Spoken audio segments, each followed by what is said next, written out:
Waalaikumsalam warahmatullahi wabarakatuh. Salam sejahtera bagi untuk kita semua.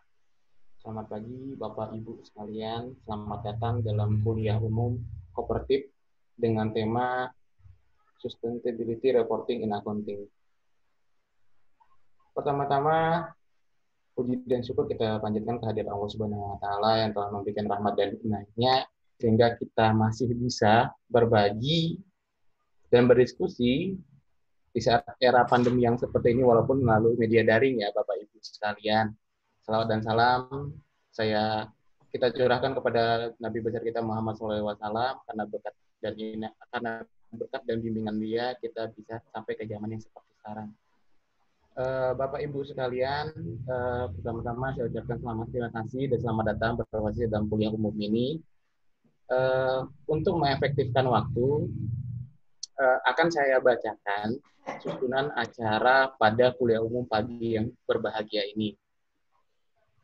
Pertama, ialah pembukaan. Yang kedua adalah mendengarkan lagu Indonesia Raya dan Mas Kooperatif. Selanjutnya, sambutan dari Bapak Abi Sutanto selaku pembina Kooperatif Indonesia. Kemudian penyampaian materi terkait apa itu sustainability reporting beserta hal-hal menarik lainnya tentang bagaimana sustainability reporting, bagaimana penerapannya di Indonesia dan apa saja yang akan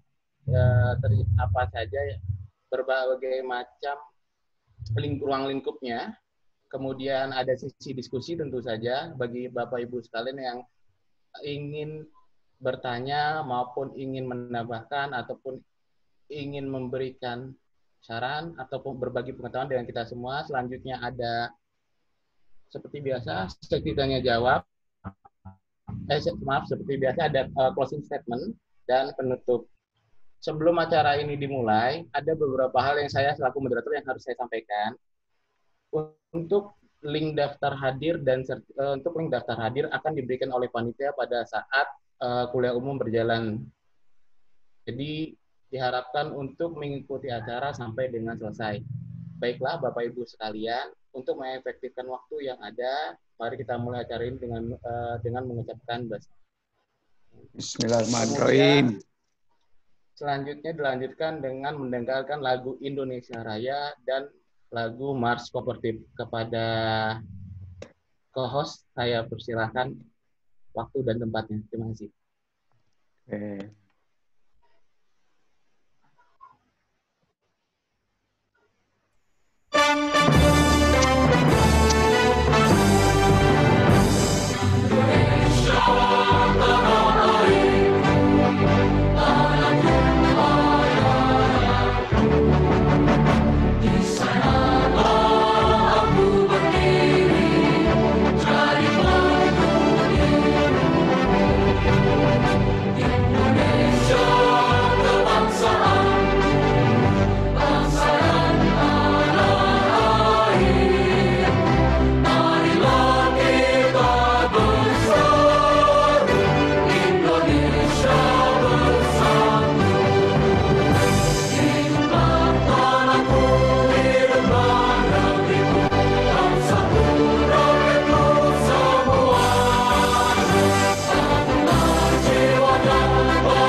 langkahkan kakimu.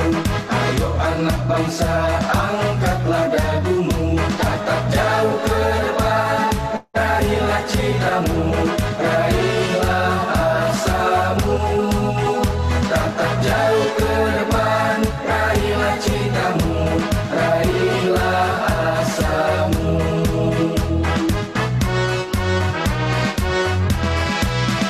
Wahai anak bangsa, langkahkan kakimu. Ayo anak bangsa, kuatkan jiwamu. Berbekal agama, cakapkan dirimu dengan ilmu. Berbekal agama, cakapkan dirimu dengan ilmu.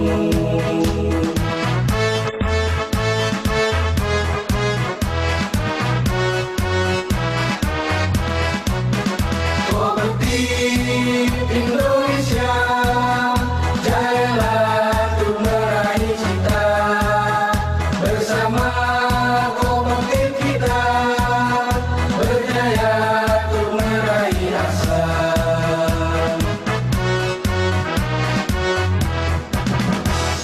Mari bersorak, kooperatif jaya. Mari bersorak, kita jaya bersama.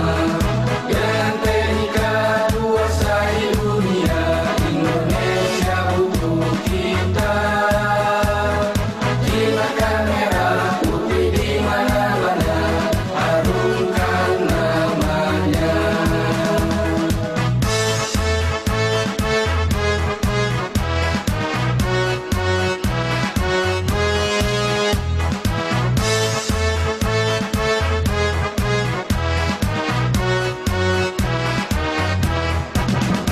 Wahai anak bangsa, langkahkan kakimu. Ayo anak bangsa, angkatlah dagumu. Tatap jauh ke depan, raihlah citamu, raihlah asamu. Tatap jauh ke depan, raihlah citamu, raihlah asamu.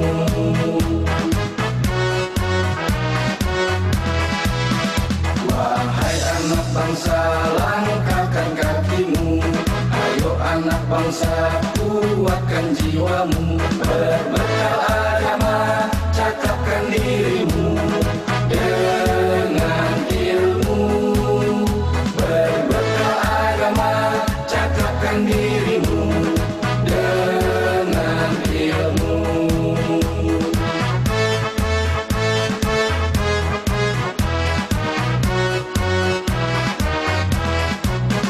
Kooperatif Indonesia, jayalah untuk meraih cita. Bersama kooperatif kita, berjaya untuk meraih asa.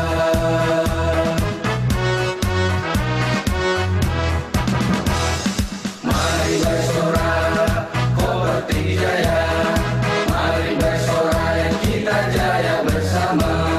Dengan teknika kuasai dunia, Indonesia butuh kita.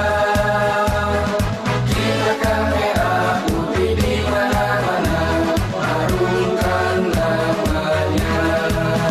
Kooperatif Indonesia, jayalah selamanya. Kooperatif Indonesia, jayalah selamanya.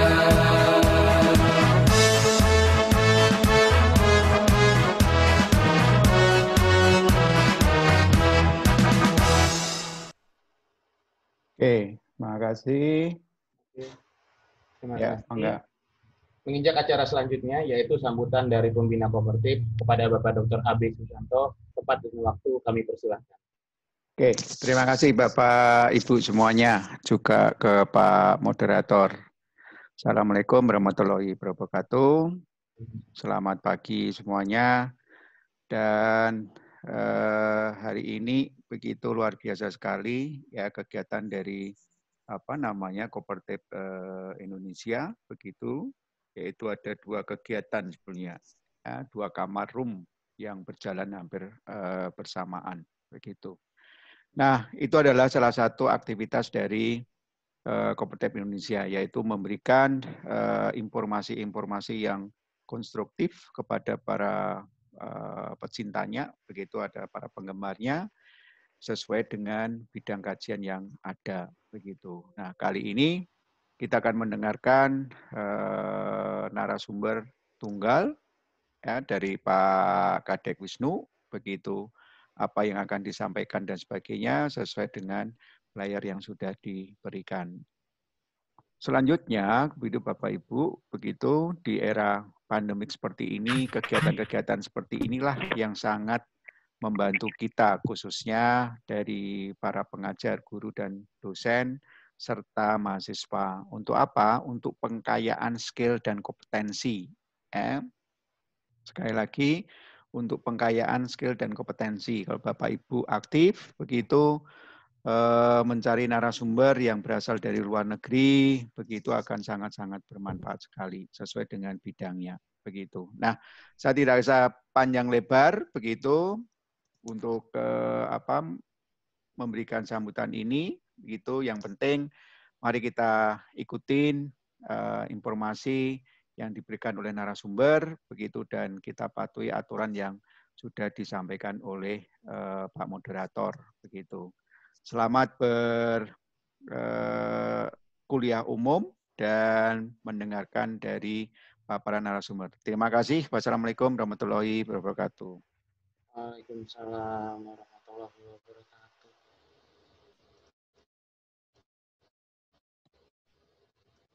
Oke, menginjak acara inti, yaitu pemaparan materi yang akan dibacakan oleh Bapak Kadek. Sebelumnya, saya akan menampilkan CV dari Bapak Kadek Wisnu. Sebentar.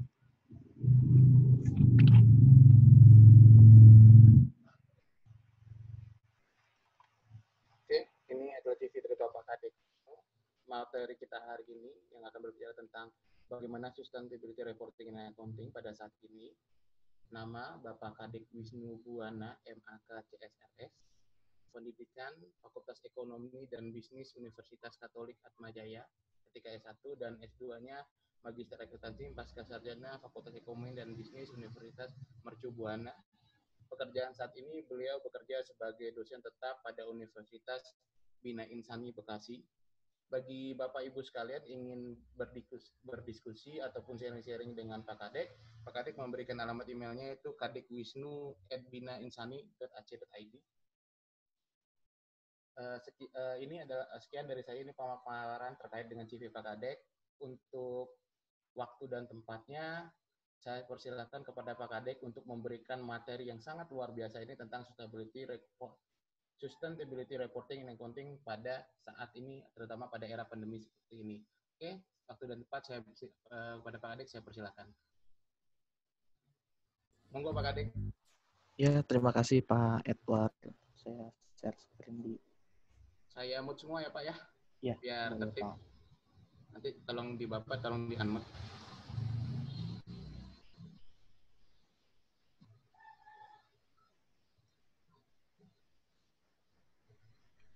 Oke Pak.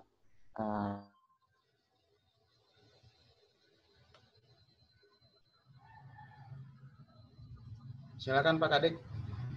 Monggo.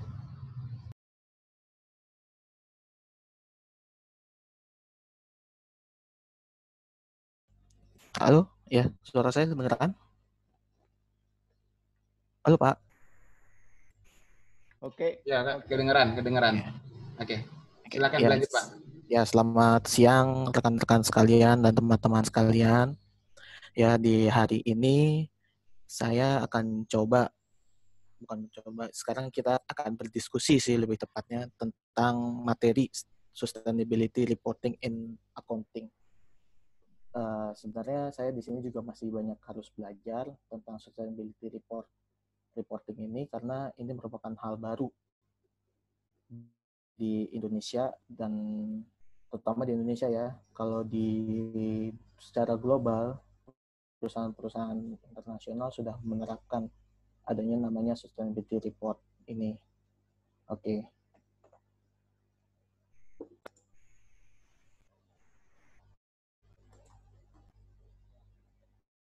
Kalau kita berbicara tentang sustainability reporting, kita tidak akan pernah lepas kalau tidak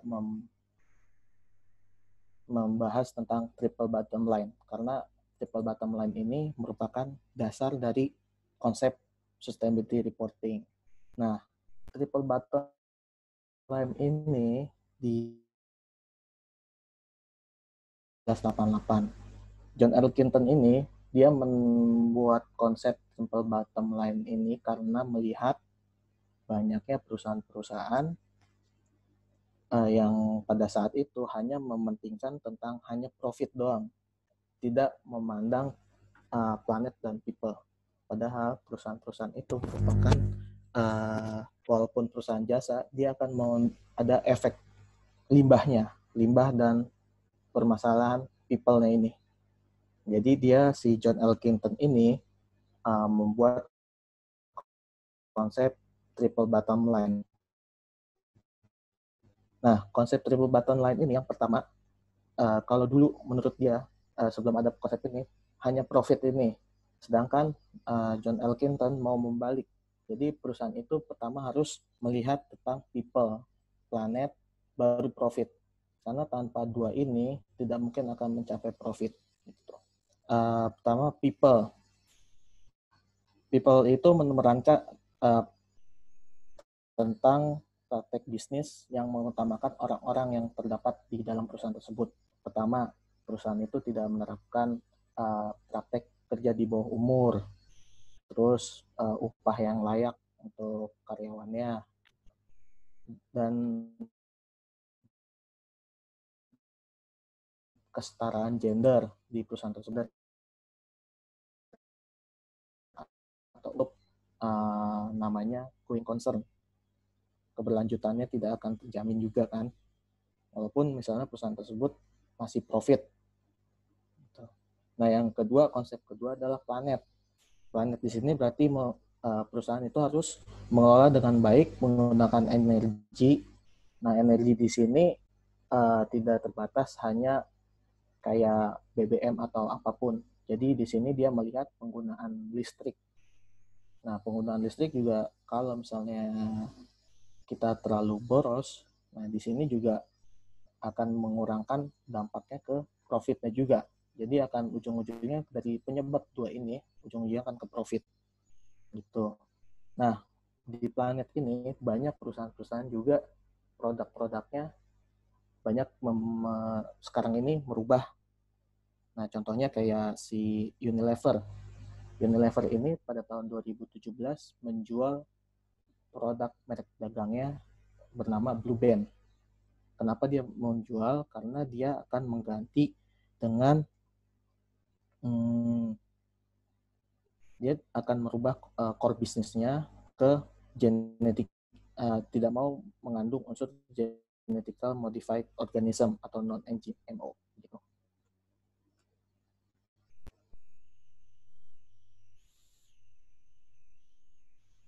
Nah, kalau misalnya kita sustainability ini juga waktu di awal tahun 2015-an PBB mengeluarkan namanya Sustainability Development Goals.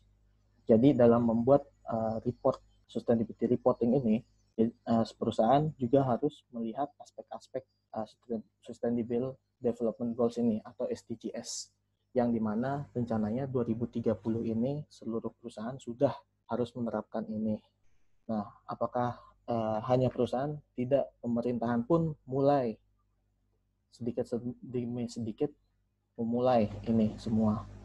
Nah, yang pertama itu ada 17 SDGs yang harus diterapkan. Pertama, tidak adanya kemiskinan, tidak kelaparan. Jadi terus ketiganya adalah kesehatan yang baik dan kehidupan yang baik, dan ada edukasi yang berkualitas, gender equality, terus ada clean water and sanitation, dan ada clean energy, ini termasuk dari lingkungan. Nah, jadi dari nomor 1 sampai nomor 5 kalau kita lihat ini termasuk ke people-nya. Sedangkan dari nomor 6 sampai dengan nomor 6, 7, dan 13, 14, 15, 16 ini semua ini termasuk ke planet.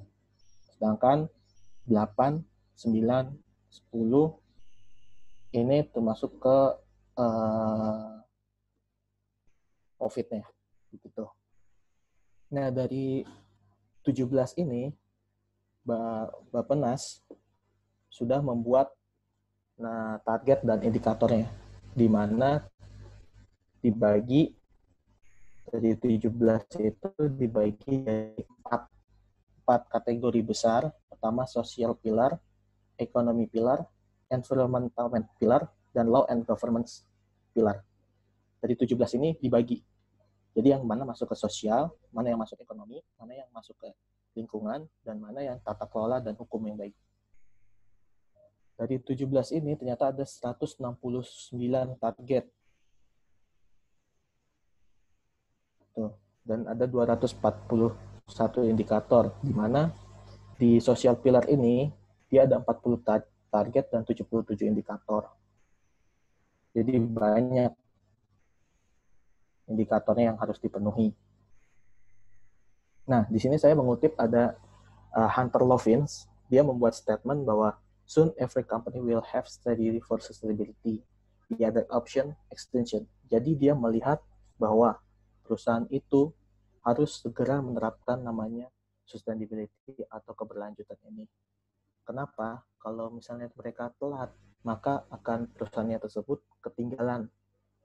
Pertama ketinggalan pelanggan, terus ketinggalan profit yang harus dicapai, dan sebagainya. Dan itu menyebabkan perusahaan itu akan bangkrut. Nah, di sini ada pengertiannya. Nah, langsung saja, sustainability reporting ini merupakan praktek dari perusahaan yang melaporkan secara publik dari elemen ekonomi, lingkungan, dan dampak sosial, serta yang menghasilkan kontribusi. Jadi di laporan tersebut nih, perusahaan ini harus melaporkan mau positif, negatifnya dari dampak-dampak ekonomi, lingkungan, dan sosial yang dihasilkan oleh perusahaan tersebut. Nah, ini juga harus dicocokkan dengan SDGs-nya tersebut. Jadi dari 17 kategori itu, perusahaan ini juga harus ada di mana saja gitu. Apa sih kemanfaatnya? Manfaat dari sustainability reporting? Pasti kan perusahaan nggak akan bikin laporan yang tidak ada manfaatnya. Nah, jadi manfaatnya ini ada manfaat internal dan eksternal.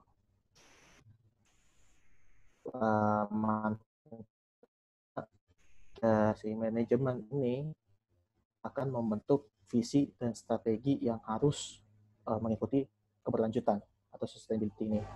Nah, terus merubah sistem, manajemen sistemnya, dan harus tahu kekuatan dan kelemahannya. Dan yang terakhir itu motivasi karyawan ya. Karyawan ini termotivasi. Karena kenapa di sini ada employee motivation? Karena di sini ada kita namanya kan ada tadi salah satunya persoalan gender. Jadi tidak memandang bahwa misalnya kayak perempuan tidak bisa menjadi manajer atau perempuan hanya bisa jadi staff. Nah, di sini tidak dipandang. Jadinya makanya ada employee motivation-nya. Nah, manfaatnya untuk eksternal, pertama meningkatkan reputasi dan kepercayaan. Terus jadinya modal. Jadi modal kita jadi atraktif kalau jika perusahaan itu perusahaan terbuka. Nah, terus perjanjian dengan stakeholder atau kepentingan ini jadi lebih banyak.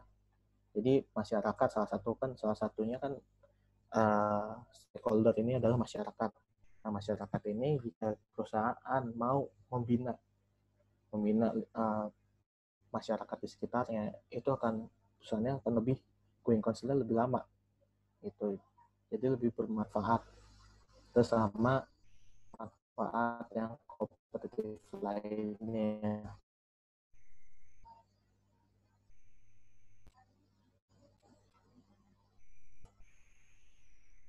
Nah, ini saya kategorikan namanya The Family of Sustainability Reporting.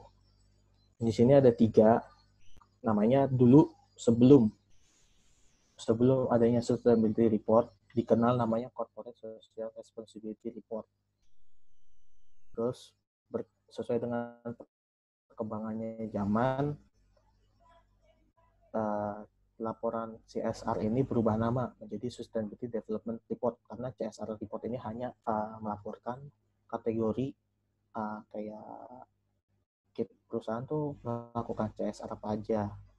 Nah, ini di sini perubahan ini merubah juga nilai-nilai apa yang harus ada di laporan tersebut. Nah, setelah dari Sustainability Report ini berkembang lagi menjadi Creating Share Value Report.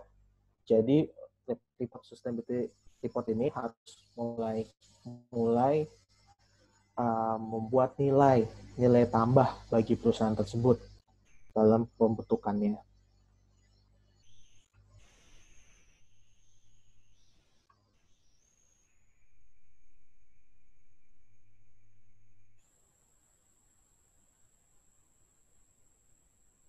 Nah, tren dalam reporting sejauh ini sampai sekarang, sustainability reporting ini masih dikategorikan sebagai voluntary reporting.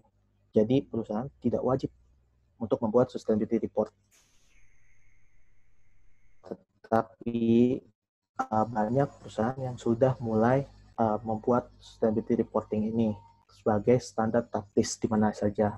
Karena kalau namanya perusahaan, pasti harus mencari keuntungan. Untuk meningkatkan nilai perusahaan tersebut, dia harus mendapat keuntungan. Nah, banyak sekarang para investor melihat bagaimana perlakuan perusahaan tersebut terhadap lingkungan dan orang-orang yang terdapat di dalam perusahaan tersebut, dan dampaknya terhadap komunitas di sekitar perusahaannya.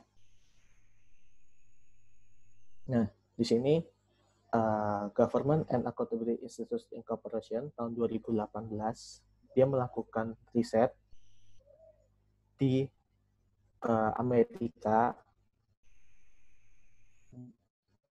perusahaan S&P 500 yang di-listing di S&P 500 yang sudah melaporkan sustainability reporting. Dapat kita lihat di sini dari tahun 2011 sampai 2018 terjadi peningkatan yang melaporkan sustainability reporting ini. Dengan demikian dapat kita baca bahwa perusahaan-perusahaan di S&P 500 itu sudah mulai sadar pentingnya sustainability reporting ini. Kenapa sih sustainability report? Pertama, di sini kita melihat ada komitmen. Jadi dari di SR ini diharapkan ada komitmen transparansi dan akuntabilitas.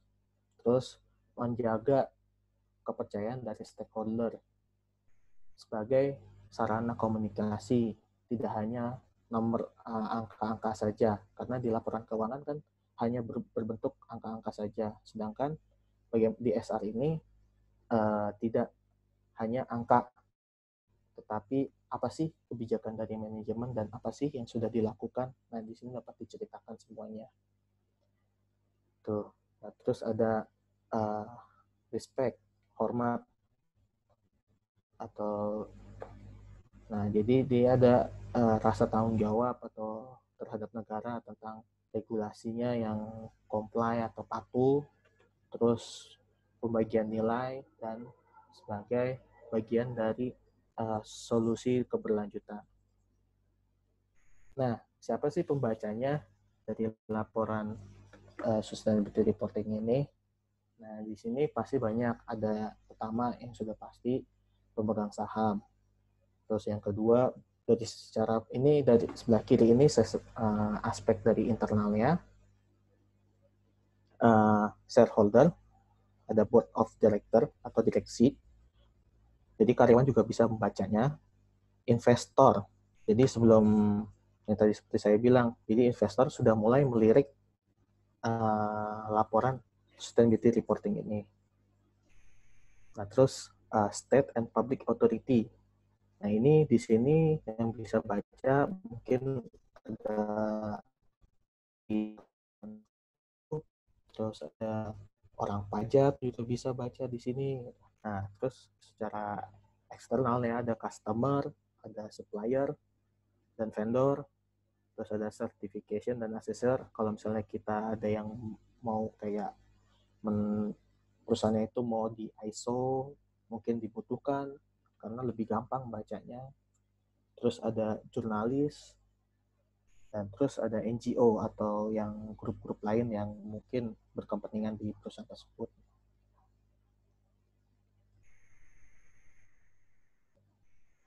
Nah, sustainability reporting ini merefleksikan tentang objective information, langkah-langkah dan topik yang di SDGs yang diterapkan di perusahaan tersebut. Nah, terus menunjukkan performa perusahaan tersebut dengan merefer dari 17 SDGs yang telah ditetapkan oleh PBB. Nah, kemudian merefleksikan dampak dan kontribusi secara yang geografikal yang dihasilkan dari perusahaan tersebut. Nah, yang terakhir, sustainability berhubungan dengan strategi, risiko, dan kesempatan termasuk dalam topik yang jangka panjang dari perusahaan tersebut. Nah, baru-baru ini OJK mengeluarkan namanya POJK 51 tahun 2017. Jadi dari sebelum sampai 2017 itu masih bersifat voluntary, tetapi karena ini OJK mengeluarkan peraturan nomor 51 ini tahun 2017, nah perusahaan-perusahaan yang terdaftar tidak hanya perusahaan jasa keuangan, tetapi juga yang terdaftar di bursa saham sudah harus mulai bersiap-siap untuk menerapkan dari prinsip keuangan berkelanjutan atau yang dikenal secara internasional sustainability reporting ini. Nah, di OJK menerapkan ada 8 prinsip dari keuangan berkelanjutan. Pertama, prinsip investasi. Nah, ini OJK pengen perusahaan-perusahaan itu melakukan investasi yang bertanggung jawab. Bagaimana misalnya sekarang ini ada green bond. Bisa saja perusahaan itu mengikuti membeli green bond tersebut. Nah, terus apalagi kita lihat bagaimana misalnya saham-saham hijau. Saham-saham hijau ini bisa diartikan sebagai perusahaan yang bergerak terhadap dampak lingkungan, misalnya bisa juga begitu, atau inovasi-inovasi perusahaan yang mau kita beli sahamnya itu yang mereka berinovasi untuk kayak misalnya energi terbarukan, bisa juga seperti itu. Nah, yang kedua strategi dan praktik bisnis berkelanjutan. Nah, di sini diharapkan OJK ini mau mengharapkan perusahaan-perusahaan jasa keuangan dan publik ini merubah strategi dan praktik bisnisnya, di mana praktek bisnisnya itu kalau bisa mengikuti dari standar berkelanjutan tersebut. Jadi setiap perusahaan itu mulai harus mengintegrasikan yang namanya aspek ekonomi, sosial, lingkungan dalam setiap kebijakan-kebijakan yang dibuat oleh perusahaan tersebut. Kenapa strategi dan praktek bisnis ini harus dirubah? Karena perusahaan ini dapat meminimalkan dampak-dampak yang terjadi. Misalnya, jika perusahaan tersebut tidak menerapkan upah yang layak bagi karyawannya, bisa jadi terjadi pemogokan kerja. Nah, dari dampak pemogokan kerja ini, jadi operasi perusahaan tersebut akan terganggu. Jika terganggu, maka dampaknya lagi adalah laporan keuangannya. di mana laba ruginya di tahun tersebut bisa menjadi biasanya laba, bisa jadi rugi. Nah, dari rugi ini kemungkinan besar lama-lama akan menjadi terdampaknya ke kebangkrutan. Nah, terus di sini juga yang ketiga, prinsip yang mau dicapai adalah prinsip pengelolaan resiko sosial dan lingkungan hidup. Jadi di sini sejauh ini perusahaan-perusahaan itu hanya banyakkan mengelola resikonya itu adalah resiko keuangan. Nah, misalnya kan kayak jasa keuangan, kalau bank, resiko keuangannya kan tadi kesehatan keuangannya itu dapat dilihat dari besarnya NPL. Nah, kalau di perusahaan asuransi bisa juga dilihat dari solvabilitasnya. Nah, di sini mau si OJK, ayo dong perusahaan-perusahaan jangan hanya melihat dari sisi keuangannya saja, resikonya itu. Nah, bagaimana resiko sosial dan lingkungan hidupnya. Jadi ini harus diintegrasikan juga dalam setiap operasional perusahaannya. Tuh.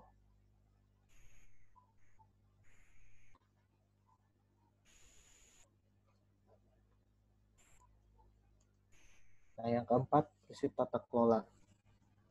Nah, OJK di sini mau melihat dengan diterapkannya keuangan berkelanjutan ini, melihat transparansi, akuntabel, dan independensi dari perusahaan tersebut.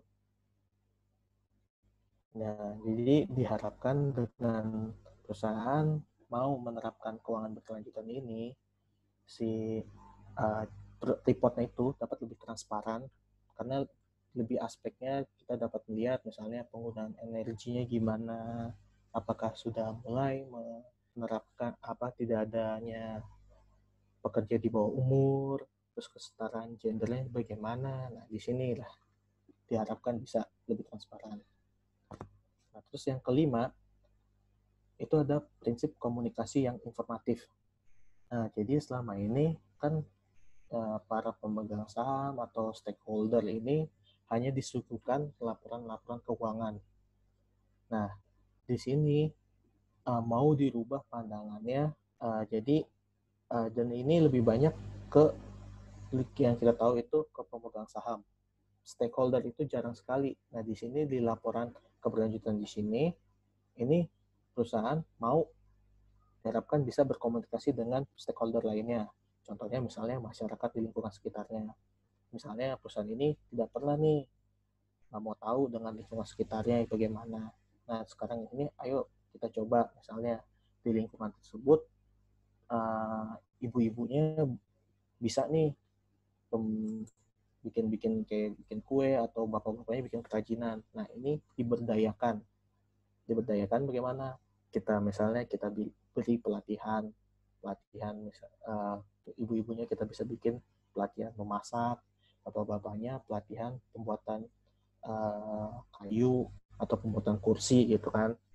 Nah, setelah diberdayakan seperti itu kita latih dan kita bantu produk-produknya itu kita jualkan. Jadi masyarakat sekitarnya secara ekonomi meningkat karena ada bantuan dari perusahaan tersebut.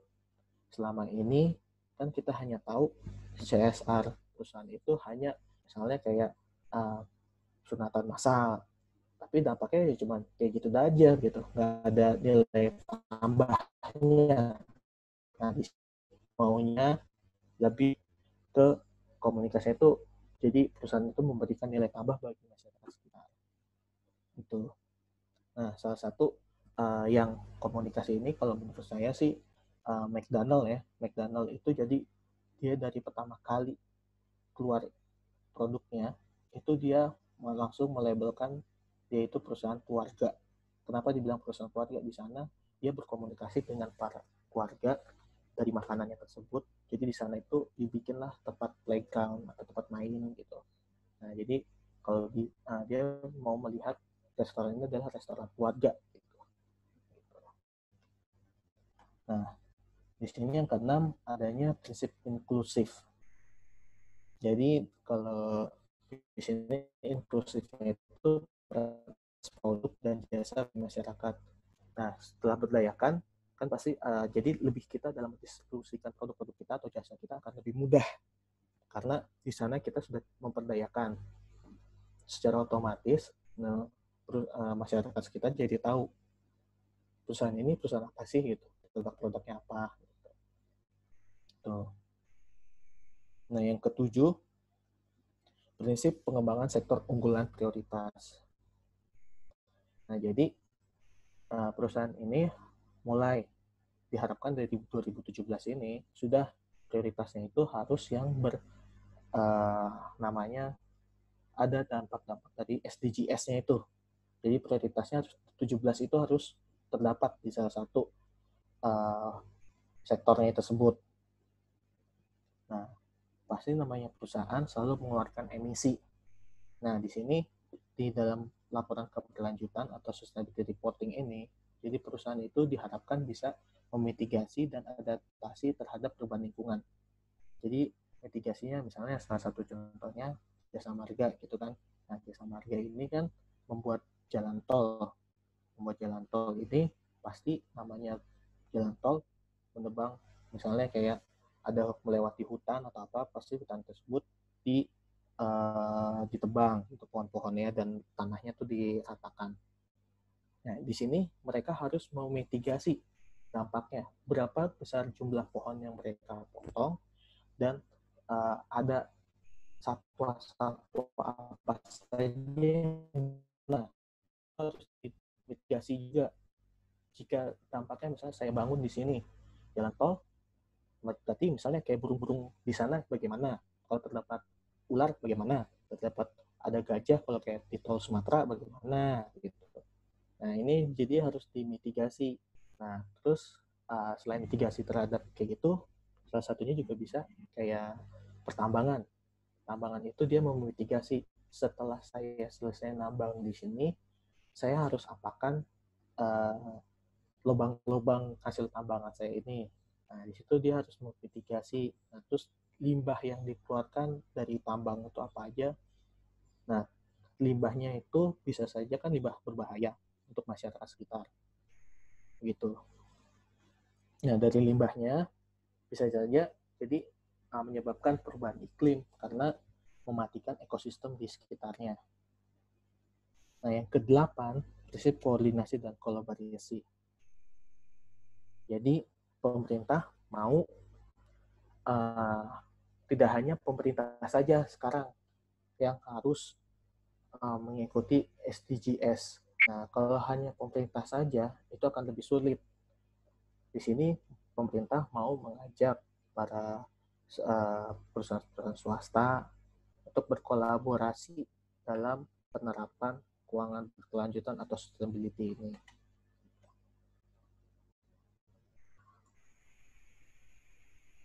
Nah, dalam pembuatan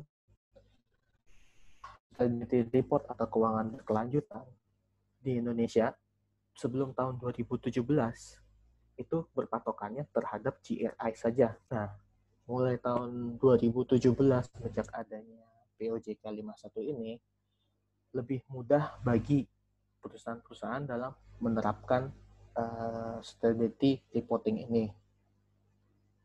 Kenapa? Karena kalau di dalam GRI ini kita lihat GRI ini dia ada sekitar 6 modul. Nah, 6 modul ini jadi dari pertama ini yang standarnya ini ada ini namanya universal standar. Jadi dalam pembuatan sustainability report atau keuangan keberlanjutan ini, pertama yang harus dipastikan adalah namanya ini. Adanya pendekatan manajemen approach setiap material topik. Jadi di dalam modul ini kita dapat melihat seberapa besar komitmen perusahaan tersebut dalam keuangan berkelanjutan atau sustainability reporting ini, gitu. Nah, setelah ini yang sudah jadi di sini akan dilihat seberapa besar materialitasnya juga. Nah, kemudian ada 3 aspeknya, ekonomi, environmental, dan sosial. Nah, di sini ada modul-modulnya. Misalnya ke dalam pembuatannya profit atau labanya meningkat di tahun ini. Nah, nanti di sini kita lihat di modulnya di sini masuknya GRI 200 berapa begitu. Terus penurunan penggunaan listrik misalnya karena ada diversifikasi energi. Misalnya dulu kita hanya menerapkan dari listrik PLN, terus ke depannya ini perusahaan mulai menggunakan solar panel. Jadi kan ada substitusinya. Nah, di sini ada namanya dampak lingkungannya yang dikurangkan dan meningkatkan. Pasti kan kalau dengan substitusi gitu biaya listriknya diharapkan akan turun. Dengan biaya listriknya turun, maka dampaknya terhadap laba. Jadi di situ ada dua modul yang dipakai. Nah, karena kalau hanya GRI standar saja yang dipakai, itu banyak perusahaan yang masih bingung. Bagaimana sih bikinnya, bagaimana? Nah, di 2017 ini, OJK dengan baik hati mengeluarkan dari laporan dari peraturan POJK 51 itu, dia juga membuat namanya draftnya, guidance-nya, apa saja sih yang dimasukkan di sana gitu. Nah, sustainability report-nya itu di versinya OJK yang mempermudah perusahaan-perusahaan adalah misalnya penjelasan strategi keberlanjutan, terus adanya ikhtisar aspek keberlanjutan, terus profil, penjelasan. Nah, penjelasan di sini nih, jadi di sini juga ada komitmen di penjelasan direksi ini. Nah, terus tata kelolanya, kinerja berkelanjutan, verifikasinya, terus ada feedbacknya kalau ada, terus ada tanggapannya. Kalau misalnya ternyata ada yang menanggapi nih, kok di dalam sustainability report-nya terhadap aspek labor, tenaga kerjanya kok nggak dijelasin secara detail ya. Nah, itu bisa ditanggapi juga. Nah, OJK juga berbaik hati.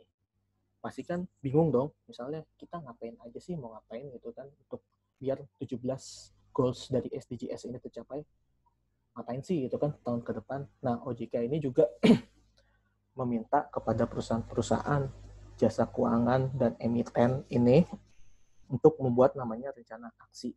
Jadi dipermudah lagi biar nanti dalam penyusunan sustainability report ini lebih mudah, lebih tahu arahnya mau kemana gitu. Karena sudah ada rencana aksi keuangan keberlanjutan. Nah, rencana aksi keuangan berkelanjutan ini mirip dengan rencana bisnis.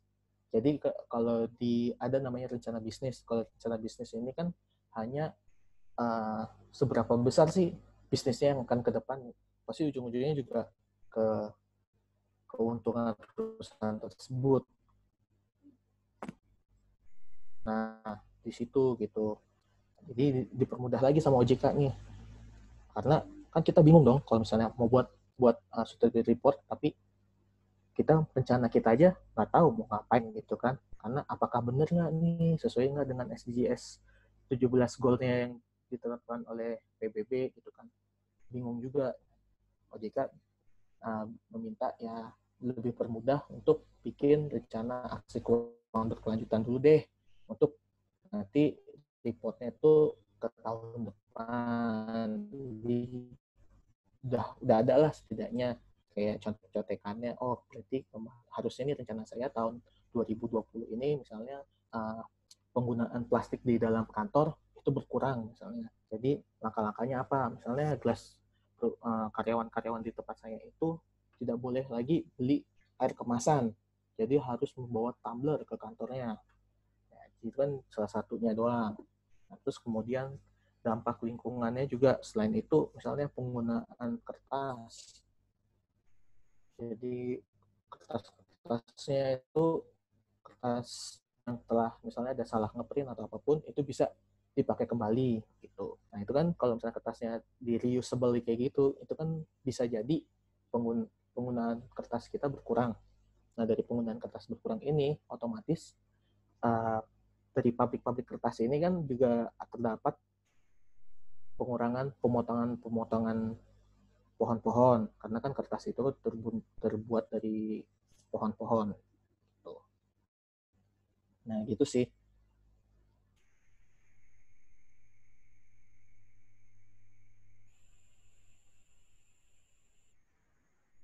Nah, prinsip dari dalam membuat laporan itu, kontennya itu adalah pertama lihat stakeholder engagement-nya bagaimana, materialitas dari manajemen itu bagaimana.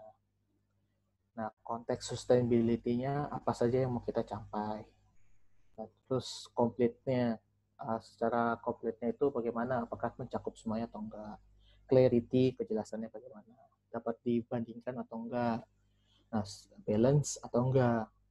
Balance-nya itu benar enggak gitu. Kan accounting kan pasti selalu mencari balance gitu. Nah, terus akurasinya bagaimana, reliability-nya bagaimana, dan punctuality-nya bagaimana. Itu juga harus diperhatikan prinsip-prinsip itunya. Nah, dalam menyiapkan laporan sustainability ini, ada 6 yang saya dapat waktu itu dalam diskusi dengan Vale Consulting ini. Pertama, dia menerapkan alignment with management to determine the themes and overall design. Jadi kan pasti pertama kali dalam membuat laporan itu temanya yang mau dicapai perusahaan itu, dalam misalnya kita mau bikin report untuk tahun 2020. Nah, 2020 di 2019 ini apa sih yang mau dicapai gitu, strategi-strategi jangka panjang atau jangka menengah apa yang mau dicapai. Nah, itu bisa sebagai tema perusahaannya. Nah, terus yang kedua, materiality assessment bagaimana. Nah, jadi ini dilihat nih dalam penyusunannya itu tingkat materialitas yang akan dicapai itu mau seperti bagaimana, bentuknya gimana gitu. Nah, yang ketiga, mengumpulkan data. Nah, mengumpulkan data ini bisa kita ambil misalnya dari accounting-nya bagaimana, terus dari data-data penggunaan listriknya bagaimana, terus penggunaan BBM-nya bagaimana. Kemudian di assurance. Jadi biar para pembacanya makin yakin dalam membaca laporan yang kita hasilkan, lebih baik di assurance. Nah, di sustainability report ini juga ada assurance-nya. Nah, pihak-pihak yang assurance ini pun ada dari pihak luar. Karena sama sustainability reporting itu diperlakukan sama dengan seperti laporan keuangan, di mana laporan keuangan itu diaudit oleh pihak eksternal. Nah, begitu juga dengan sustainability reporting ini juga diaudit oleh pihak eksternal untuk lebih meyakinkan para pembaca dengan informasi-informasi yang telah kita ungkapkan di laporan tersebut. Nah, setelah diaudit, nah tahap kelimanya itu kita final review dengan pengguna atau manajemen. Jadi setelah diaudit ini, namanya setelah diaudit pastikan ada tuh, pasti dipanggil pihak perusahaan tersebutnya, ini loh begini temuannya, terus tampak-tampaknya nanti begini, bisa juga begitu. Nah, sustainability report ini setelah dibentuk dan diaudit, kita juga di peraturannya itu juga menyatakan bisa dilaporkan secara terpisah atau menjadi bagian yang tidak terpisahkan dari laporan tahunan. Nah, yang kita tahu selama ini perusahaan-perusahaan yang telah terdaftar di Bursa Efek Indonesia itu mengeluarkan namanya laporan tahunan. Nah, di kedepannya perusahaan-perusahaan listing namanya perusahaan emiten ini harus punya laporan keberlanjutan. Entah itu perusahaan itu digabung dengan annual report karena isi materinya itu hampir sama dengan annual report atau dilaporkan secara terpisah. Dan sejauh ini yang saya tahu lebih banyak perusahaan yang melaporkan tersendiri dari laporan sustainability reporting ini.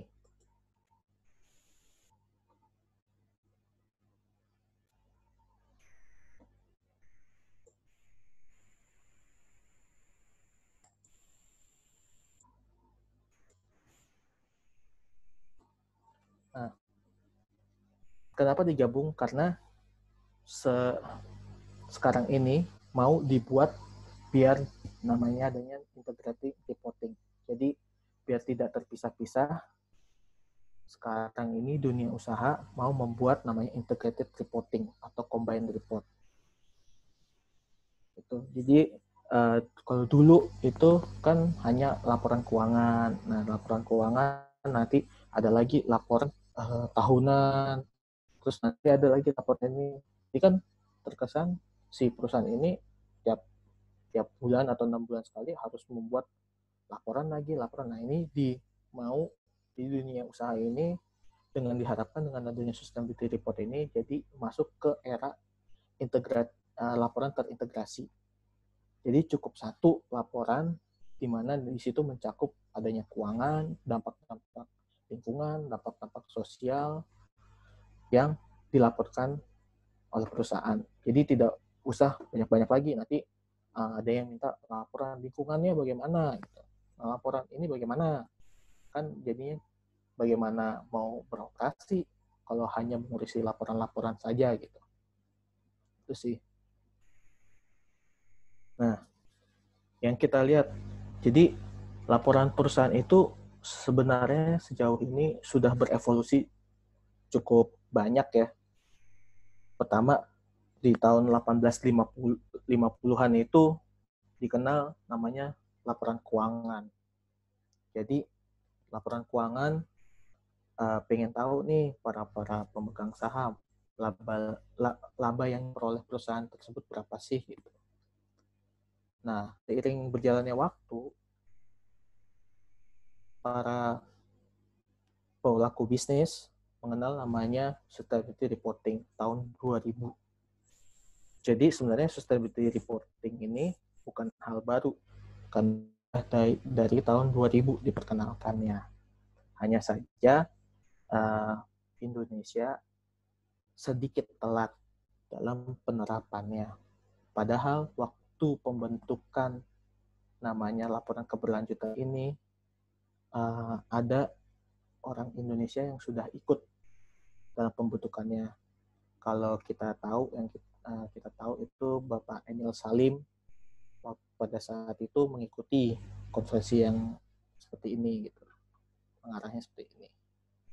Nah, mulai tahun 2010 itu diperkenalkan laporan terintegrasi. Nah, laporan terintegrasi ini mencakup data keuangan, ekonomi, lingkungan, sosial, dan tata kelola. Nah, di sini tahap pertama yang diperkenalkan itu adalah laporan tahunan. Gitu.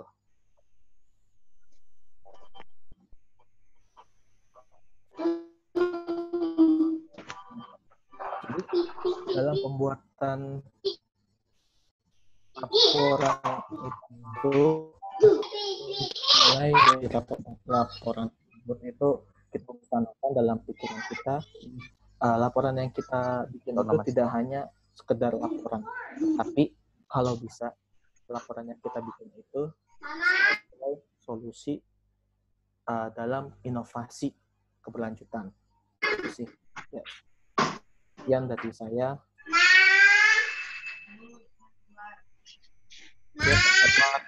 Saya kembalikan.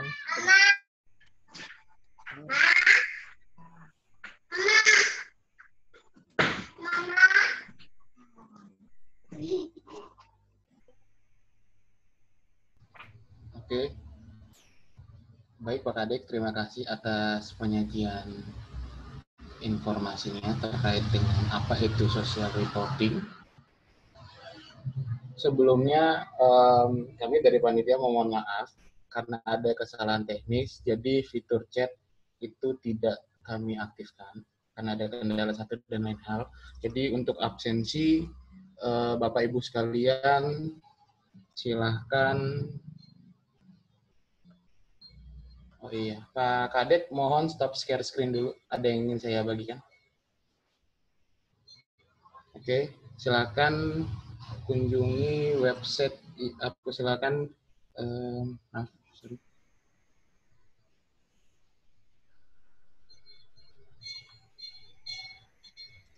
Silakan kunjungi alamat berikut. tampil. Ya, kepada Bapak Ibu sekalian, silakan kunjungi ini merupakan daftar absensi online kuliah umum hari ini. Jadi untuk mendapatkan sertifikat atau sertifikat, silakan isi absensinya pada halaman berikut. Oke. Lanjut pada sesi selanjutnya, itu sesi tanya jawab. Bagi Bapak Ibu sekalian yang ingin bertanya, silakan untuk unmute mikrofonnya, lalu silakan bertanya. Oke, siapa dulu? Terima kasih.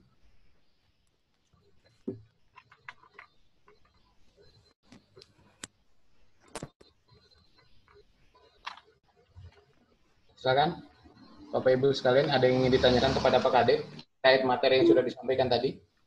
Monggo.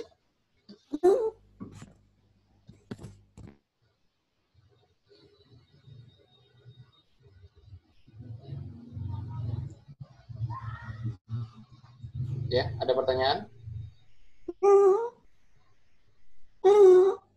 Halo? Halo?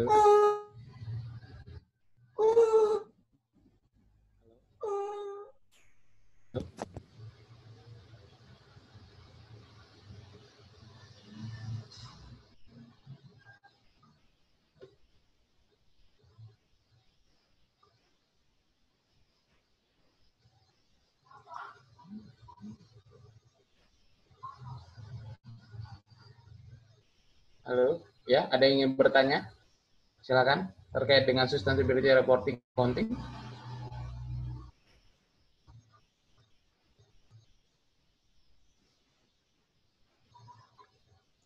Apakah nggak ada yang mau bertanya, Pak? Malu-malu kayaknya. Ya mungkin Pak, atau mungkin gangguan kali ya. Emang tadi gimana Pak? Apa dilanjut atau bagaimana? Ya, saya balikan ke moderator bagaimana. Biar Ya, mengingat juga waktunya kan. iya, pengingat waktunya juga kita sampai jam 11:30 ya, kalau tidak salah. Iya. Ini materi yang menarik ya, bagaimana keberlangsungan perusahaan itu menjadi sesuatu hal yang concern utama pada saat ini. Bagaimana perusahaan harus melaporkan dari sisi ekonomik, apa ada Iya. Pak Kadek Iya. dulu ya, terus lalu dari sisi sosial, itu di sisi tiga sisi ya. Oke. Ya. Gimana, Bapak Ibu sekalian, ada yang ingin ditanyakan? Nah, di sini juga saya juga mau menambahkan di sini. Silakan.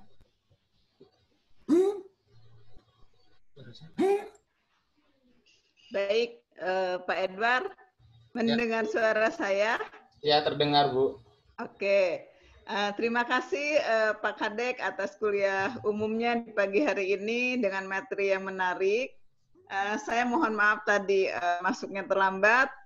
Saya hanya ingin minta apa ya, kiat-kiat di era pandemik ini, new normal ini, tip untuk perusahaan, tip-tip untuk mempertahankan perusahaan. Itu aja, Pak Ed. Terima kasih. Ya, terima kasih.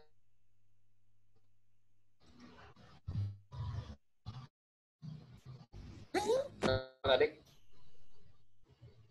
Iya, Pak bilang pertanyaannya apa, karena tadi terputus sinyalnya Ibu, kayaknya kurang bagus atau gimana gitu. Bu Yeti mengatakan kiat-kiat untuk tetap mempertahankan going concern di perusahaan, terutama pada saat pandemi seperti ini. Karena kan kita bersama ketika pandemi seperti ini banyak sekali perusahaan bisnisnya. Nah, bagaimana ini going concern perusahaan ini tetap bertahan, Pak Kadek? Terutama pada era yang seperti pandemi COVID-19 ini. Oke, Ibu. Ya, Ibu, terima kasih pertanyaannya, bagus sekali pertanyaannya. Ya, kiat-kiat. Nah, kiat-kiatnya itu sebenarnya tergantung dari jenis perusahaan ya. Misalnya nih, saya bisa kasih misalnya perusahaan perusahaan manufaktur gitu. Mungkin karena adanya pandemi ini, mereka bisa merubahnya seperti kan karena tidak boleh banyak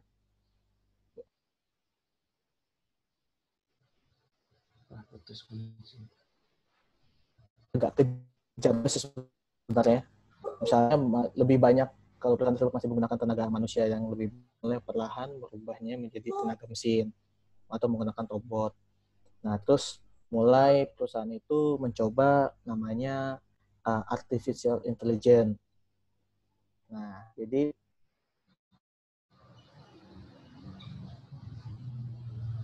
adanya artificial intelligence diharapkan proses-proses bukan banyak orang berkumpul itu akan karena sudah diproses dengan oleh AI-nya. Nah, terus untuk menjaga kesehatan karyawannya, perusahaan-perusahaan ini melakukan namanya setidaknya minimal tes rapid atau serologi ke karyawannya. Dia kan ini salah satunya menjaga kesehatan karyawan. Nah, apalagi kalau itu soalnya banyak sih kiat-kiat menjaganya. Misalnya metode jualannya juga bisa kita ubah. Kita menggunakan tatap muka, sekarang itu dipaksa untuk berubah menjadi kayak video call. Nah, itu juga bisa sih kiat-kiat untuk mencegah, untuk menjaga keberlangsungan dari perusahaan-perusahaan ini. Ya, tambahkan sama seperti yang dilakukan oleh beberapa bank konvensional ya Pak. Jadi ketika membuka rekening yang biasanya harus tatap muka, sekarang sudah melakukan video conference. Itu kan bisnis tetap berjalan, nasabah juga tetap bisa didapatkan, namun protokolnya jalan. Seperti itu. Ya, bisa seperti itu juga. Nah, terus misalnya perusahaan lainnya kayak asuransi bisa juga udah mulai masuk ke platform-platform yang ternama, kayak ke Tokopedia, nah, terus misalnya masuk kayak ke Bukalapak, jadi kan pemasarannya tidak perlu membanyak orang, jadi yang kesetuhan tatap mukanya begitu. Nah, kalau misalnya dia kurang jelas terhadap produk-produk perusahaan tersebut, dapat melakukan video call, gitu sih. Begitu Bu Yeti. Bagaimana? Baik. Ada pertanyaan lain? Baik, terima kasih. Intinya proses bisnisnya dengan organisasi SDM-nya berarti harus di-restructure ya Pak? Iya, bisa dibilang begitu, Bu. Terima kasih. Yeti atas atensinya. Oke, yang lain ada yang ingin ditanyakan?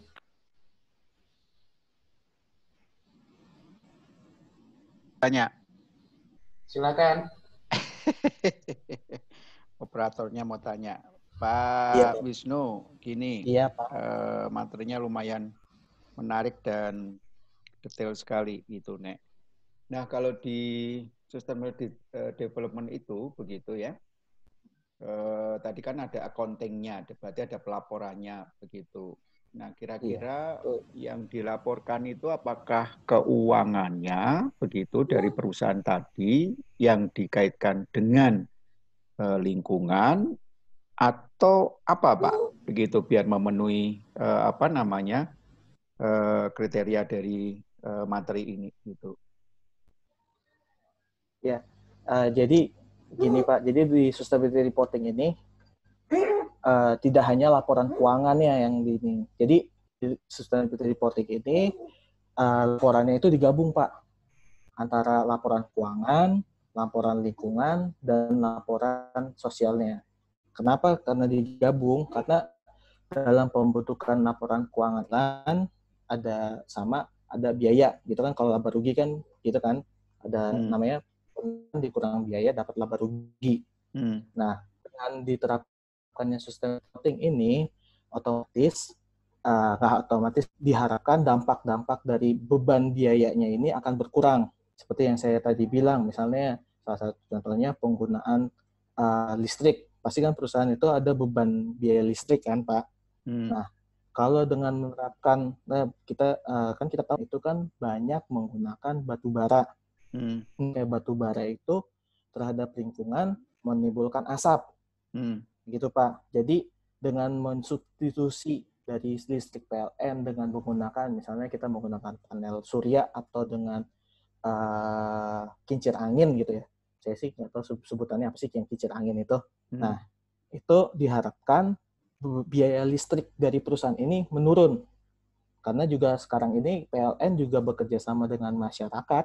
Yang sejauh ini yang saya tahu ada namanya yang bagi masyarakat atau perusahaan yang sudah menggunakan solar panel, itu meterannya bisa diubahnya itu dalam kalau dulu mungkin kalau di listrik kita kenal namanya AC/DC, dulu cuma kita menerima saja, sekarang ini kita bisa jual ke PLN gitu. Nah di situ kan jadi biaya listrik kita juga bisa berkurang. Dengan biaya listrik kita berkurang kan diharapkan dapat meningkatkan labanya gitu. Nah, salah satu contohnya begitu sih Pak. Oke, jadi indikator jadi indikator yang dilaporkan itu adalah pembiayaan, lingkungan, satunya apa lagi Pak? Lingkungan, sosial, sama ekonominya sih Pak. Lah ya. Jadi ekonomi, lingkungan, sama sosialnya. Ya. Nah, iya betul Pak. Itu dilaporkan. Pertanyaan saya, laporannya ini memakai hard copy atau pakai cloud? Nah, ini ada dua Pak.